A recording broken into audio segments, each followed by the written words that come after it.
Dans ce genre de conflit, on imagine combien cette opposition, cette guerre d'espionnage, de renseignement est importante.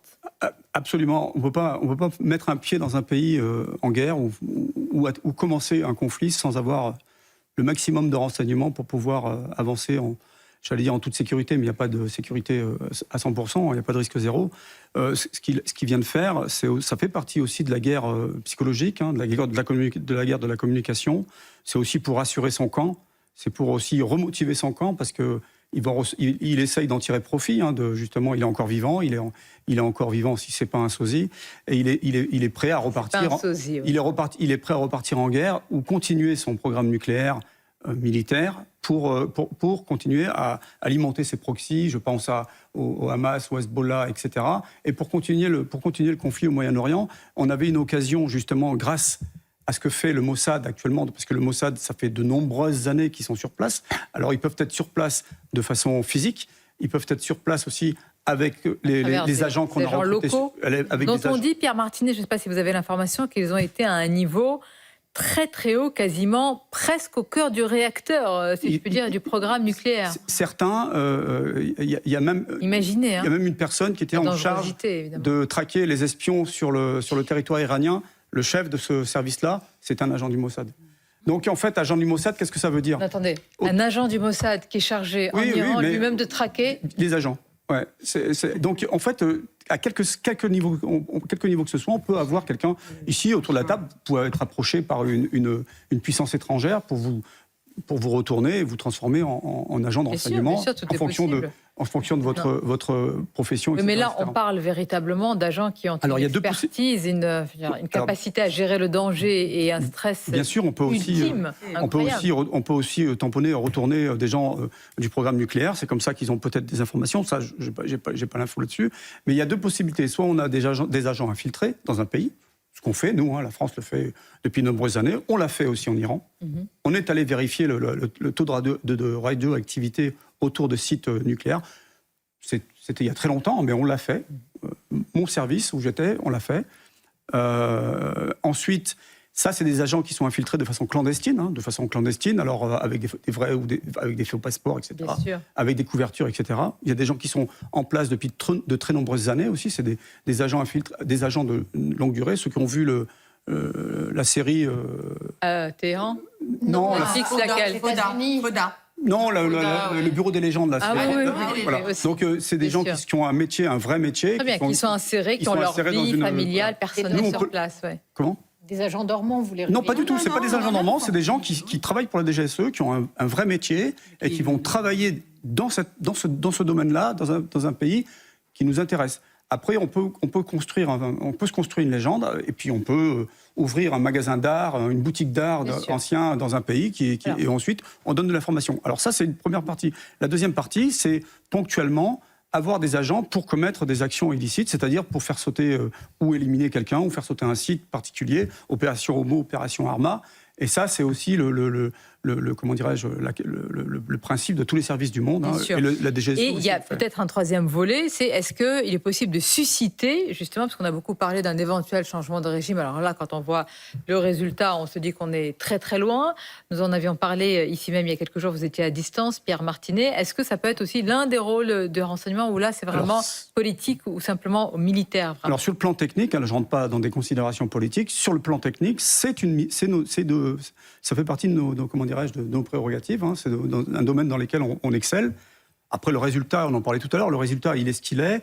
Mais si le politique le décide, on peut déclencher une rébellion dans un pays, une résistance. On peut la faire soit sur place, soit en sortant des résistants ou bien des gens qui sont prêts à se battre pour changer de régime. En Iran... Alors, je ne sais pas si le Mossad le fait, mais en Iran, c'est tout à fait possible, parce que soit on le fait à l'intérieur, c'est beaucoup plus compliqué, parce que c'est quand même un pays qui est très surveillé, mais ou soit on extrait des gens et on les fait à l'extérieur, et ensuite on mène des actions clandestines dans ce pays, et on cible des gens bien particuliers. Parce que dans un pays comme celui-ci, il faut cibler quoi ? Il faut cibler les chefs militaires, les chefs tous les gardiens de la Révolution. Les gardiens de la Révolution, etc., etc. Il n'en reste plus beaucoup, a priori, si les renseignements sont justes. Et à partir de là, on peut on peut faire, D'accord, faire donc basculer affaiblir de l'intérieur, Voilà, exactement. véritablement Mais animer. ça, c'est tout à fait faisable. C'est techniquement. Alors, si on décide de le faire aujourd'hui, dans un an, il y a le régime. avec l'appui des frappes. Mais alors la question Alors pas reste forcément, justement, parce que là aujourd'hui, ça serait difficile de le faire parce que tout le monde est alerté, tout le monde est sur le qui-vive. Ça serait compliqué de pouvoir agir plus facilement. En revanche, il y a quelques années, en 2022 et en 2023, il y a eu ce début de révolte, de soulèvement qui a été réprimé dans la violence la plus barbare. Ah oui, la plus barbare. Là, on a loupé le sanglante, coche parce que je pense qu'on aurait pu le faire. Mais il faut penser aux résultats après. Alors, voilà. Moi, ce que je reproche aujourd'hui, c'est qu'on ne voit pas plus loin que 5 ans aujourd'hui. Les Qui ont les politiques. Les politiques. Oui. Les frappes des États-Unis, c'est très bien. Et après, ça va retarder le programme nucléaire de quelques mois, de Vous connaissez quelques très bien années. le terrain. C'est d'abord, effectivement, ce sont des frappes extrêmement efficaces, extrêmement perforantes dans le sol, bien sûr, etc. bien sûr. Mais vous pensez, alors vous n'avez pas plus d'informations, mais vous pensez qu'elles peuvent vraiment venir à bout de tout un programme nucléaire pensé depuis des années Non. et sur lequel repose le régime? Non, ça va l'affaiblir, ça va le ralentir, mais c'est juste repousser le problème à quelques mois, quelques années, on va dire.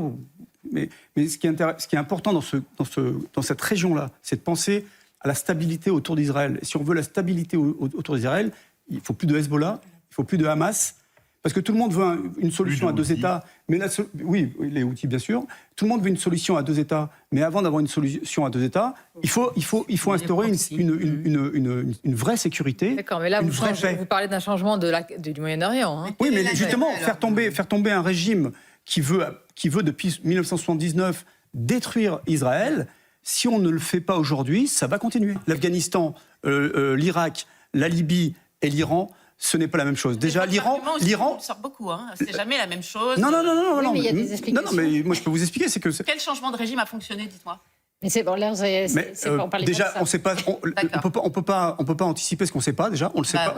Mais ce que je veux dire. On a une petite expérience sur le passé. Non, c'est parce que c'est pas la même chose. C'est jamais la même chose. Non, ce n'est pas la même chose. L'Afghanistan, c'est une troupe étrangère qui a envahi l'Afghanistan. L'Irak, c'est exactement la même chose. C'est une troupe étrangère. Et la Libye, c'est pareil. En fait, il y a des guerres justes ou pas? Non, il n'y a pas de guerre juste. Ça, c'est BHL, Bernard-Henri Lévy qui reprend. Non, mais il n'y a pas de guerre juste quand on arrête un massacre. Il n'y a aucune guerre juste. Il n'y a aucune guerre propre. La guerre, c'est sale. Je peux vous le dire. Ça s'est jamais bien terminé. Mais ce que je veux dire aujourd'hui avec l'Iran, depuis 1979, ils vivent sous un régime islamique. Mais 1979, c'est grâce à nous que, justement, non, mais la Khomeini... Ce que je veux dire, que si demain ils ont un semblant de démocratie, je peux vous dire que les Iraniens, il y a encore une Iranienne qui m'a envoyé, qui me dit, mais il faut arrêter de dire ça sur les plateaux, ce n'est pas... Ce n'est pas un peuple arabe, j'ai le droit aussi de penser à mes enfants aussi. Pardon, mais les déstabilisations qui ont eu lieu par le passé en Libye, on en a des répercussions jusqu'ici. Mais bien sûr, sur le plan migratoire. Le Bataclan, c'était des terroristes non, mais qui étaient arrivés par les voies ouvertes. Ou syriennes. Oui, mais la Syrie. Non, mais je suis d'accord avec vous, parce que je suis bien placé pour en parler, parce que justement, j'étais en Libye. Ce que je veux dire, c'est que là, dans ce cas présent, il faut penser à la stabilisation du Moyen-Orient. On n'en sortira jamais sinon. On aura toujours des déstabilisations. Ce qui se passe autour d'Israël aujourd'hui, si on n'y met pas fin, eh bien on continuera à avoir des répercussions ici. Parce que vous avez vu ce qui se passe depuis le 7 octobre dans les rues. Attendez. Aujourd'hui, il y a 2 camps. Vous êtes d'accord qu'après, par exemple, pour une région que je connais, après comment dire, le printemps arabe, il y a eu un hiver islamiste. Oui. Pourquoi ? Pourquoi, à votre avis ? Parce que les islamistes étaient déjà sur place. Ils étaient le Qatar, l'Arabie Saoudite. Ça fait des années que le Qatar. Parce que moi, je pense au Qatar aussi, bien évidemment. On ne vous entend pas si vous envoyez juste des mots. Allez-y. Le Qatar, c'est un État terroriste aujourd'hui. On parle des frères musulmans depuis le 7 octobre. On parle du Hamas depuis le 7 octobre. Mais c'est le Qatar qui est aux manettes depuis des années. En Libye, c'est le Qatar qui a décidé. Et ils étaient sur le terrain. Je l'ai vu de mes propres yeux. Donc, ce que je veux dire, c'est que on veut pas essayer de stabiliser la région autour d'Israël. J'ai l'impression que ça arrange tout le monde que ça soit toujours déstabilisé. Parce que ce qu'on voit aujourd'hui, et moi ce qui m'inquiète, c'est ce qu'on voit depuis le 7 octobre sur notre sol. Il y a 2 camps qui se font face. Il y a les pro-Hamas et ceux qui sont pro-Israël. Et ce qui se passe là-bas, on finira par l'avoir ici. Mais ça, vous prêchez une conversion. Attendez. C'est un autre sujet. Mais ce qui se passe là-bas, c'est-à-dire le 7 octobre, ce qui s'est passé au 7 octobre ici. Mais le 13 novembre, qu'est-ce que c'est ? C'est un petit 7 octobre. Attendez, le 7 octobre, donc dans les maisons. Dans les maisons, rentrer dans les maisons, dans des maisons, dans des lieux d'habitation. Depuis des années, le 13 novembre, c'est dans des lieux de fête. Avec le Liban, depuis des années, Il y a tous les ingrédients qui se mettent en place pour une libéralisation de nos sociétés européennes.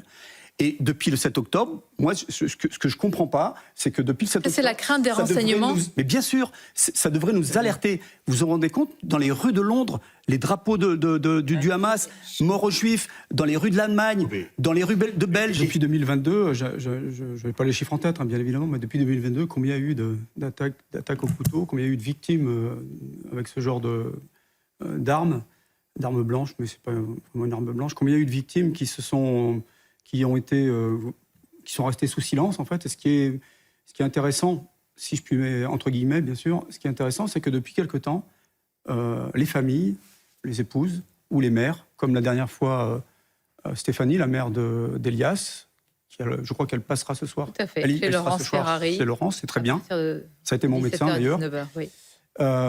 Donc voilà, moi je trouve que ça aujourd'hui, c'est bien de le mettre en avant de façon à ce que toute l'opinion publique soit attirée par ce qui se passe et surtout parce qu'on ne fait rien. Ce qu'on ne fait rien, c'est-à-dire que dans une affaire comme celle-ci, l'expertise a eu lieu très longtemps après 2